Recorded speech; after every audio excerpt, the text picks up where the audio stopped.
이 ADHD가 좀 특이한 양상으로 나타나는 경우도 있다. 예를 들어서 뭐 수면장애로 나타나기도 한다. 뭐 이런 말씀하셨는데 이것도 좀 설명 부탁드릴게요. 그렇죠. 이게 사실 이제 수면장애도 어떻게 보면 아까 공존장애라는 말씀드렸는데 성인들 경우에는 대개 한 80% 이상은 공존장애가 최소한 하나는 있다고 보거든요. 한 60% 정도에서는 대개 2개, 3개 이렇게 가는데 수면장애도 그 중에 하나라고 보는데요. 그러니까 예를 들면 이제 흔히 많이 오시는 경우가 불면증으로 오는 거죠. 밤에 잠을 잘 못 자겠고, 그다음에 자고 나도 계속 낮에 졸립고, 직장에서는 그래서 흔히 이제 ADHD가 좀 게으르게 보이는 이유가 직장에도 늦게 출근하고, 또 늦게 와서 또 졸고 있고, 그리고 이제 회의 시간에는 딴짓하고 있고, 이제 퇴근 시간 되면 제일 먼저 가고. 근데 그렇게 이제 불면증이 되는 이유 중에는 이제 갑자기 이렇게 생긴 불면증이 아니고 되게 들어보면 어릴 때부터 잠이 없는 애입니다. 그래서 아주 심지어는 아주 아기 때는 엄마가 아주 막 어떻게 갖다 버리고 싶다 뭐 이런 사람도 있고, 왜냐하면 모든 소음에 예민해서요. 조그만 소리가 나도 그냥 턱 깨고. 사실 아기들이 근데 잘 자야 되잖아요. 그쵸. 성장하려면. 그렇죠. 네. 우유 배불리 먹고 한 몇 시간 자야 엄마도 좀 살고.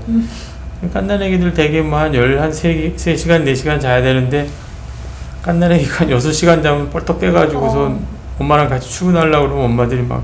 너무 힘들죠. 그래서 걔네들이 사실은, 그러니까 ADHD라는 거의 어떤 핵심 기전 중에 하나는 자기 통제 능력인데, 그러니까 자고 깨는 것도 통제거든요, 사실은. 근데 이게 뇌에 그런 부분들이 있는데요. 시상하부라는 그런 뇌 이제 조직이 있는데, 거기 보면은 각성시키는 부위하고 이렇게 수면에 들어가게 하는 그런 촉진 부위가 있고 2가지 부위가 있다고 보는데요. 쉽게 말하면 우리가 이제 밤에 잘 때 방에 불을 끄고 스위치 끄고 아침에 이제 일어나면 켜고 이렇게 하잖아요. 근데 온오프 스위치에 뭐가 문제가 있는 거죠. 오프가 안 돼서. 그러니까 스위치가 안 꺼지니까 잘 수가 없죠, 사실은. 그러네요. 잠이 들어도 계속 어설프게 잘 수밖에 없고요. 그 다음날 많이 졸린 이유는 그 전날 잘 못 잤으니까. 그죠? 그래서 이제 그런 기전들을 최근에 이제 자꾸 찾아내는 겁니다. 왜 ADHD는 이렇게 잠을 잘 못 자고 불면증이 생길까 하는 것들을. 그러니까 이제 최근에 fMRI나 이런 좋은 이제 기기들이 생겨나니까 찾아내고, 옛날엔 사실 잘 몰랐죠. 그래서 책에도 그런 사례가 하나 있는데, 사실 불면증으로 오셨던 분이고 치료하는 과정에서 불면증이 상당히 좋아졌는데, 그런 거 수면을 조절하는 약만 가지고는 더 이상 개선이 없는 겁니다. 그래서 사실 이제 예를 들어서 그분이 이제 30, 40대 되는 분이면 옛날 얘기를 다 또 들어봐야 얘가 어땠는지 알 거잖아요. 근데 성인 진단이 어려운 이유 중에 하나는 부모님들이 너무 연로하시거나 아예 오지 않으시거나, 그러니까 그 아이 때 정보를 정확하게 갖고 있는 사람이 별로 없는 겁니다. 그래서 근데 이제 그분도 잘 들어보면 어릴 때 이런 식으로 굉장히 예민한 아이였고 잠이 원래 없었고, 그러니까 이제 중고등학교 때도 계속 문제가 되죠. 더군다나 이제 중고등학생들은 늦게 자고 늦게 일어나는 그런 뇌 구조가 생기는데, 이 친구 같은 경우는 잠을 자도 잔 것 같지 않고, 그러니까 아침에 지각하고, 또 이제 그러다 보면 이제 되게 엄마랑 또 한바탕 아침마다 전쟁 치르고, 학교에 오면 맨날 졸고. 그러니까 사실은 이게 지금 불면증이 요번에 생긴 게 아니고 어릴 때부터 쭉 있던 문제인데, 이제 본인이 불편하니까 찾아오게 되는 거죠. 그래서 ADHD가 그런 좀 전혀 생각할 수 없는 그런 수면 장애가 ADHD의 한 형태이거나 아니면 공존장애라고 볼 수 있습니다. 네, 신기하네요, 교수님. 교수님, 그러면 이 성인 ADHD는 치료를 안 하고 방치하다 보면 뭐 점점 심해진다거나 아니면은 줄어든다거나 뭐 이런 거에 대한 보고는 있나요? 그러니까 지금 이제 그 기자님이 얘기하신 것처럼 저절로 좋아지거나 더 심해지거나 아니면 어떻게 좀 저절로 좀 나아지거나, 이제 그런 경과들이 각각 있을 겁니다. 근데 이제 문제는 누가 그러면 좋아질 건지, 누가 더 나빠질 건지, 사실 그걸 알기가 참 어려워서 이제 말하자면 그런 이제 흔히 위험 요인이라는 거에 대해서 연구를 많이 하고는 있고요. 근데 이제 대개는 나빠진다고 봅니다. 근데 나빠진다는 게 ADHD가 나빠지는 게 아니라 네. 치료를 안 하기 때문에 여러 가지 다른 문제들이 생기는 겁니다. 그래서 이제 그 설명할 때 네. 최근에 이제 건국대학병원에 하지영 교수라고 있는데요. 같이 네. 정신과 하는 선생님인데 그분이 아주 좋은 예를 들어주신 것 같아요. 그러니까 우리가 그 눈이 나쁘면 안경을 끼잖아요. 네. 네. 그러면 눈이 나쁜 줄 모르고 계속 안경을 안 끼고 있는다고 해서 눈이 더 이렇게 나빠져 버리진 않거든요. 그 대신에 안경을 안 끼고 있으니까 학교 가면 칠판도 안 보이고 맞아요. 다른 사람 얼굴도 제대로 못 보니까 다른 사람 감정도 잘 눈치채지 못하고 그러는 거죠. 그래서 하지 선생 말씀대로 이 안경 끼면 해결될 문제인데 안경 안 끼고 있으니까 계속 문제가 커지는 거죠. 근데 그 시력이 갑자기 더 나빠지진 않는 겁니다. 네. 네. 그래서 그게 아마 나중에 우리가 치료할 때도 그 얘기를 좀 인용을 하는 게 아니 눈이 나쁜데 안경 안 끼고 계속 있으면 계속 불편하고 계속 손해죠 사실. 그쵸. 예. 그 치료해야 되는 이유도 그거고. 예. 그래서 안 그래도 이제 제가 치료를 여쭤보려고 했어요. 그럼 ADHD 치료는 좀 그래도 잘 되는 편이라고 제가 듣긴 했는데 어떤 식으로 이루어지는지 또 좀 궁금합니다. 치료는 크게 보면 세 가지라고 보면 되는데요. 네. 하나는 이제 교육이고요. 또 하나는 약물 치료가 있을 것이고 또 네. 하나는 이제 흔히 어떤 그 심리적인 정서적인 문제를 다루는데 되게 이제 인지행동 치료라고 뭉뚱그려서 얘기하고 있습니다. 그러면 보통 약물이 좀 잘 듣는 편인가요, 교수님? 아무래도 이제 의사들은 약물에 대한 선호도가 있는 편인데, 근데 사실 약물 치료를 시작하기 전에 아까 이제 제가 교육을 예를 들었잖아요. 네. 교육, 약물 치료, 그다음에 인지행동 치료하는데 저는 교육이 제일 중요하다고 봅니다, 사실은. 저도 이제 물론 약을 많이 쓰고 있는데요. 이 책을 쓰게 됐던 큰 이유 중에 하나도 진료 시간이 사실 우리나라 그 여건상 그렇게 충분히 시간을 할애하지 못해서 그 한 몇 분 사이에 이걸 다 얘기할 수가 없거든요. 근데 그걸 안 하고 치료를 시작하면 되게 치료 기간이 이렇게 유지가 되질 않습니다. 제가 이제 이 책을 썼던 이유 중에 그런 것도 있는데 제가 다 얘기를 못 해드리니까 가능하면 다음에 오실 때까지 ADHD 진단에 대해서 병에 대해서 좀 공부를 해갖고 오시라 그러거든요. 네. 그러면 안 오시는 분이 더 많아요. 왜 안 오시냐면 인터넷 찾아보니까 ADHD 이거 잘못 갔다가는 큰일 날 것 같아요. 약 쓰면 막 무슨 부작용이 있고 뭐 합병증이 있고 막 이러니까 안 오시는 분도 있고 그나마 이제 오셔서 다음부터 안 오겠다고 하시는 분도 있고요. 네. 그래서 그 교육을 해야 되는데 인터넷에 떠 있는 자료들 중에 사실은 근거 없이 굉장히 많은 내용들이 있고요. 또 요즘에 이제 뭐 유튜브나 뭐 여러 가지 SNS가 많아서 거기에 이렇게 치료 후기를 올리신 분들이 꽤 있더라고요. 그 약 먹으니까 뭐 어지럽다, 토하더라, 뭐 밥을 못 먹겠더라, 잠이 안 온다. 근데 사실은 당사자들 입장에서 그런 걸 보고 나면 병원에 갔다가 내가 혹시 더 나빠지지 그쵸. 않을까. 네. 그래서 사실은 저는 교육이 제일 중요하다고 생각을 해서 가급적이면 이제 약을 쓰기 전에 약을 네. 꼭 써야 된다고 생각을 하는데 최대한 환자가 이렇게 필요성을 느낄 때까지 좀 시간이 걸리더라도 뭐 네. 한 달이든 두 달이든 교육을 하는 게 좋다고 생각합니다. 교수님 이건 제가 궁금한 건데 약을 쓰면 보통 그 효과가 나타날 때까지는 최소 얼마 정도를 잡으세요? 약에 따라서도 조금 다르고 이제 개인 차가 굉장히 많더라고요. 흔히 이제 저희가 쓰는 약은 두 가지라고 보면 되는데요. 네. 그러니까 중추신경 자극 약물이 있고 그다음에 비중추신경 약물인데요. 네.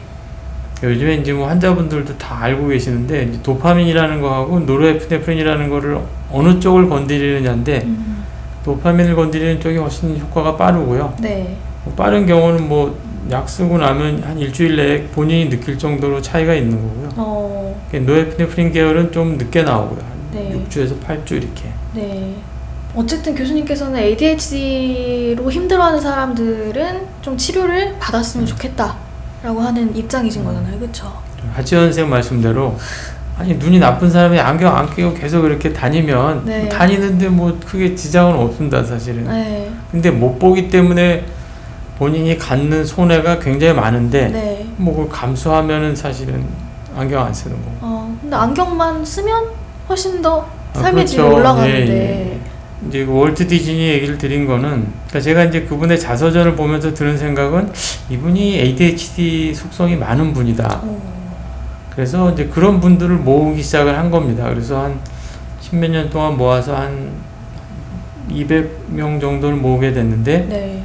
근데 그 중에 이제 우리가 가장 대표적으로 이제 ADHD 같다고 생각하는 게 레오나르도 다빈치거든요. 오. 다빈치가 그린 그림이 한 몇 개쯤 되는지 혹시 아시나요? 그냥 찍으면 되나요? 네, 한번 찍으세요. 500개? 500개. 네. 네. 그렇죠. 이게 사람들이 다빈치는 그림을 많이 그렸다고 생각하시죠. 근데 한 열 몇 개입니다.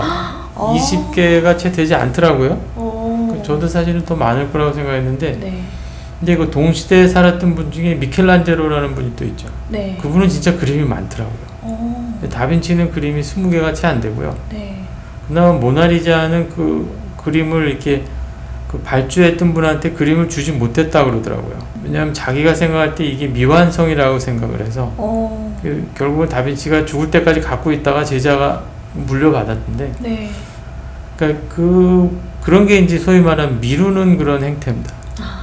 그러니까 이거 조금 더 해야 되는데, 그럼 마무리해서 그 자기한테 이제 의뢰한 분한테 돌려드려야 되는데, 네. 그러니까 미루다 죽을 때까지 미루는 겁니다. 그래서 이제 어쨌든 근데 그런 분들이 네.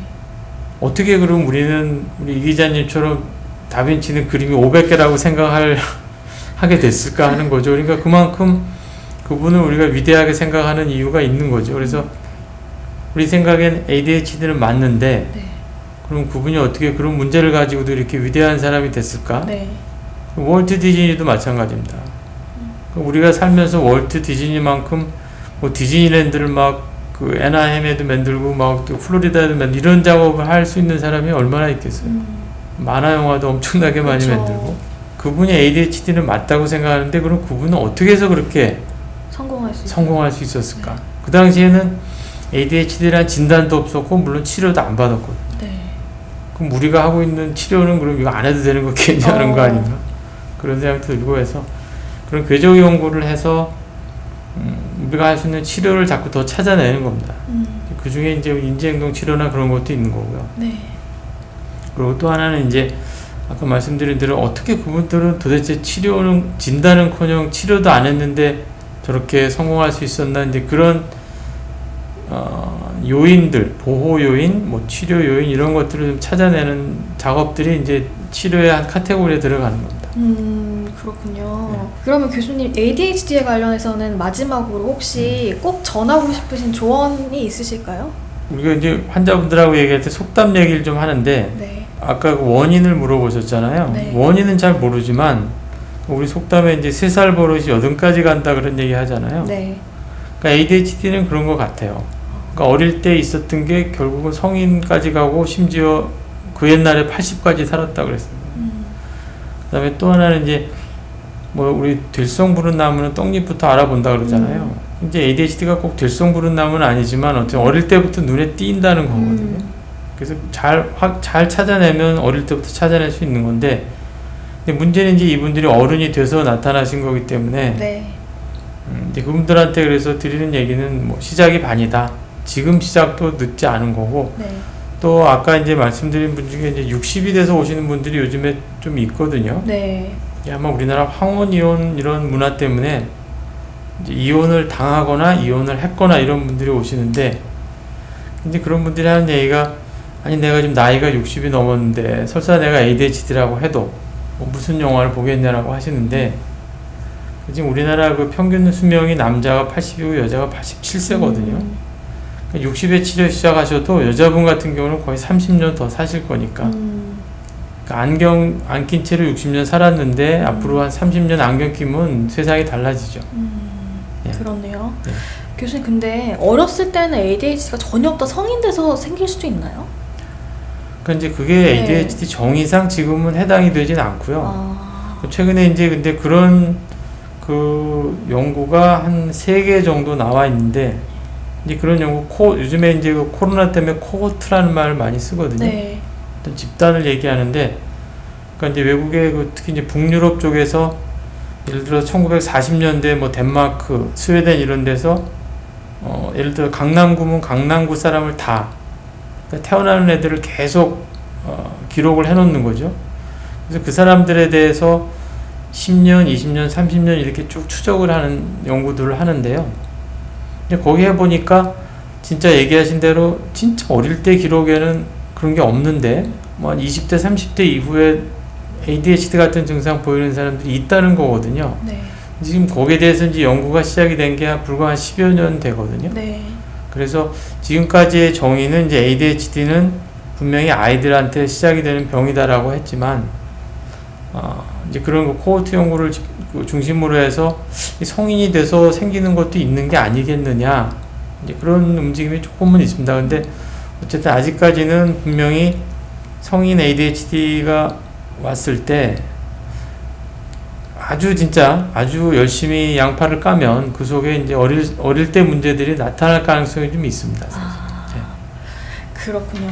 알겠습니다. 오늘 그러면 ADHD에 대해서는 굉장히 많이 교수님 덕분에 많이 알게 되었는데, 마지막으로 교수님 그러면 ADHD에 국한돼서가 아니라 그냥 일반적으로 정신건강을 위한 가장 중요한 것은 뭐라고 생각하시는지. 혹시 그 센테나리안이라는 표현을 혹시 아세요? 아니요, 전 처음 들었습니다. 이제 우리가 이제 어떤 영어 단어 중에 센츄리 그러면 이제 1세기, 2세기 말하잖아요. 센테나리안 그러면 100살 이상 된 사람들을 센테나리안이라고 하는데요. 우리나라에 이제 그 김영석 교수님인가요? 그분이 네. 이제 센테나리안이죠. 네. 근데 이 센테나리안의 정의는 나이가 100살이 아니라 앞에 건강한 100세 이상 되는 사람들을 센테나리안이라고 하더라고요. 이제 김영석 교수님도 사실은 지금 뭐 강연도 다니고 그러신다고 그러죠. 네. 그래서 그분들이 사실은 굉장히 저 개인적으로도 관심이 많고, 소아 정신과를 하는데 이제 그분들한테 우연히 관심이 좀 꽂혀서 논문을 하나 썼는데요. 네. 이제 그런 분들이 많은 동네를 블루존이라고 말하거든요. 그래서 장수촌이죠, 우리말로. 그렇죠, 장수촌이네요. 네. 이게 우리나라에서 한 연구가 아니라 이제 내셔널 지오그래픽에서 한 연구니까. 네. 우리나라에서 제일 가까운 데는 일본의 오키나와입니다. 오키나와 거기 있고요. 그다음에 네. 이제 뭐 이태리, 그다음에 코스타리카, 그리스가 있고, 미국에는 캘리포니아에 그 로마린다라는 그런 마을이 있는데요. 저도 사실은 다 가보지를 못했고, 네. 오키나와는 한번 가봤는데, 혹시 오키나와 가보신 적 있어요? 아니요, 못 가봤습니다. 오키나와 갔을 때 느낌은 굉장히 날씨가 좋다. 쾌적하다는 거고, 겨울에 따뜻하고. 네.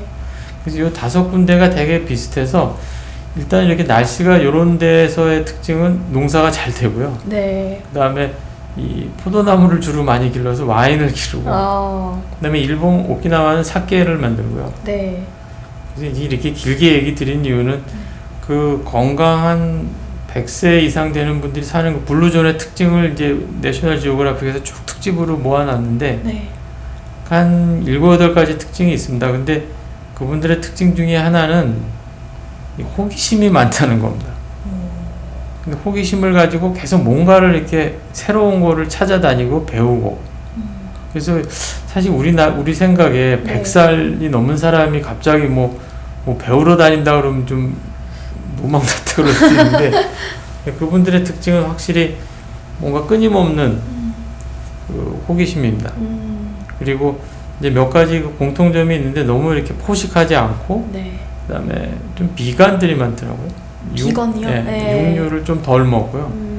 그다음에 이제 이 5군데 다 아까 말씀드린 대로 포도 농사나 쌀 농사를 해서 술 문화가 있는데, 흔히 이제 뭐 이렇게 반주 정도, 하루에 한 끼 정도는 흔히 뭐 이렇게 뭐 와인을 뭐 한 잔 한다든가. 근데 이 오키나와에 계신 분들도 사케를 되게 반주로 조금 드시더라고요. 그리고 가족이 일단 중요하고요. 네.